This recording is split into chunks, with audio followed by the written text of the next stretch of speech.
नमस्कार, आगळीवेगळी रेसिपीमध्ये तुम्हा सगळ्यांचे मनापासून खूप खूप स्वागत आहे। तर आज आपण इथे बघत आहे मस्त अशी कुरकुरीत खायला क्रिस्पी लागणारी चविष्ट पत्तागोबीची भजी बघणार आहोत। ज्यांना कुणाला पत्तागोबी आवडत नाही त्यांच्यासाठी हा तर स्पेशल व्हिडिओ आहे। पत्तागोबी म्हटलं की बरेच जण असे नाक मुरडतात, त्यांनी हा व्हिडिओ आवर्जून बघा, अजिबात कुठेही स्किप करू नका। स्किप करून जर बघितला तर तुमची सुद्धा पत्तागोबीची ही भजी छान अशी क्रिस्पी आणि कुरकुरीत होतील नाही, त्यासाठी तुम्हाला व्हिडिओ शेवटपर्यंत बघावा लागेल। तर तुम्ही ही पत्तागोबीची भजी शेजवान चटणी, टोमॅटो सॉस किंवा मग चहा बरोबर खाऊ शकता आणि खायला तर अप्रतिम लागता। मस्त एन्जॉय करून खाऊ शकता गरमागरम ही भजी, त्यासोबत तळलेल्या मिरच्या। क्या बात आहे, खाण्याची तर वेगळीच मजा येते। चला तर मग मस्त अशी चटपटीत चविष्ट लागणारी आणि क्रिस्पी अशी पत्तागोबीची भजी बनवायला सुरुवात करूया। पण त्या अगोदर जर तुम्ही चॅनलवर नवीन असाल पटकन सबस्क्राईब करा, त्यासोबतच बेल आयकॉनवर सुद्धा हिट करून ऑल सिलेक्ट करा। चला तर मग मस्त अशी भजी बनवायला सुरुवात करूया। पत्तागोबी याची भजी करण्यासाठीचे साहित्य आपण इथे पाहून घेऊया। तर इथं मी पाव किलो पत्तागोबी घेतला बघा, त्याचे छान असे उभे पातळ काप करून घेतले सुरीच्या साहाय्याने। तुम्हाला हवं तर तुम्ही किसणीमध्ये सुद्धा किसून घेऊ शकता। आणि नंतर मग मी 2 वेळा पाण्याने स्वच्छ धुवून घेतला आणि याचं संपूर्ण पाणी नितळून घेतलं आणि एका बाउलमध्ये हा काढून घेतला। बघा, उभे छान पातळ काप करून घेतले। तर इथं मी 2 उभे पातळ चिरलेले कांदे घेतले। पत्तागोबीच्या भज्यामध्ये कांदे नसेल घालायचे, नका घालू, काही हरकत नाही।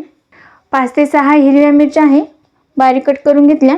थोडीशी कोथिंबीर लागेल, 1 वाटी बेसन पीठ लागेल आणि इथं 5 चमचे तांदळाचं पीठ घेतलं, 1 चमचा जिरे आहे, अर्धा चमचा हळद आणि 1 चमचा लाल तिखट। आता सगळ्यात अगोदर आता यामध्ये आपल्याला कांदा घालून घ्यायचा।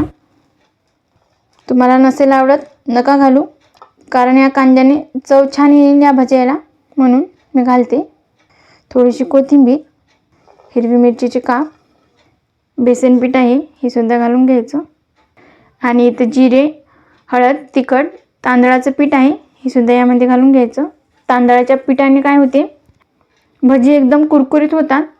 आता हे सगळं जिन्नस आपल्याला पाणी न घालता एकत्रित असं मिक्स करून घ्यायचं। पत्तागोबी आहे त्याच्यामध्ये भरपूर पाण्याचा अंश असतो, त्यामुळे पाणी घालायची अजिबात गरज नाही। असं छान ह्या हाताने मस्त असं चुरून चुरून घ्यायचं।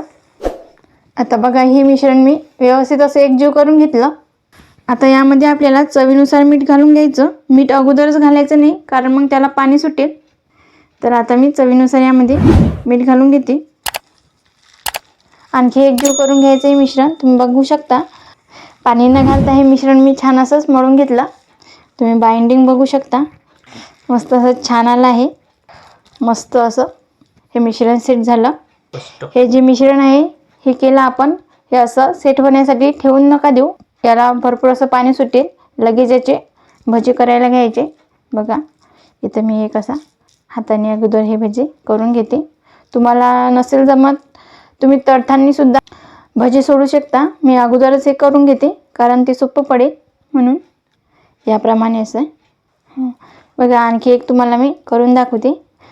तुम्हाला हवे त्या आकारामध्ये तुम्ही भजी करून घेऊ शकता। बघा, अशी मी करून घेतली लांब आकारामध्ये।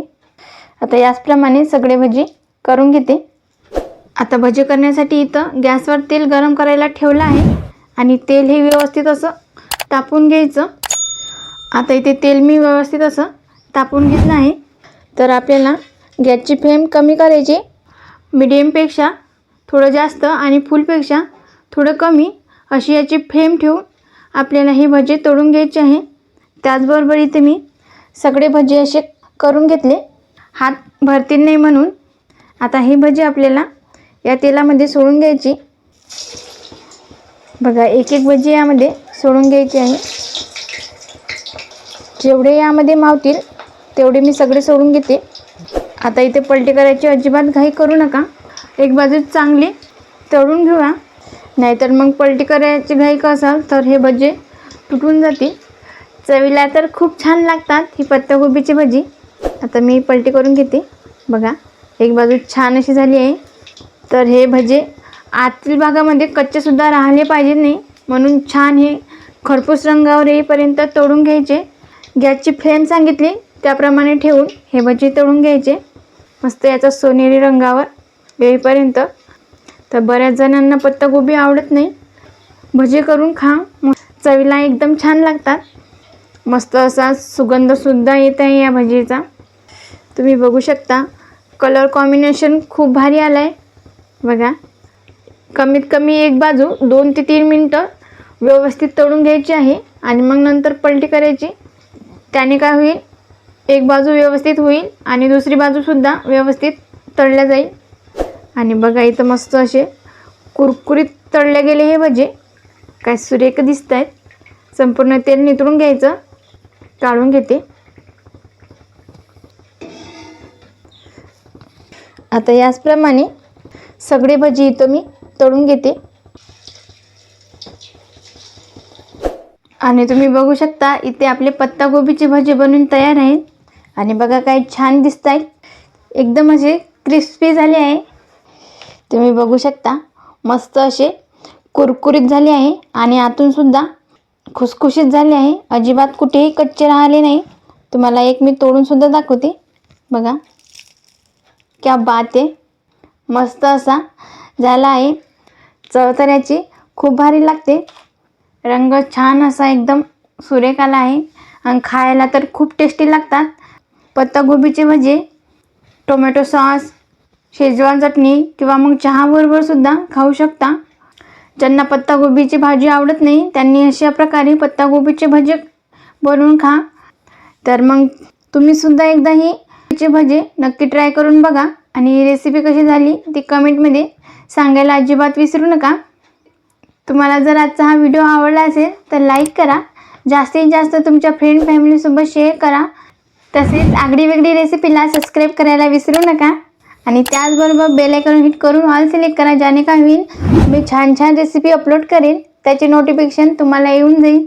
आज वेळात वेळ काढून तुम्ही ही संपूर्ण रेसिपी बघितल्याबद्दल तुम्हा सगळ्यांचे मनापासून खूप खूप धन्यवाद. अशी छान छान रेसिपी बनवून तुम्ही सुद्धा खात जा. भेटूया नेक्स्ट व्हिडिओमध्ये.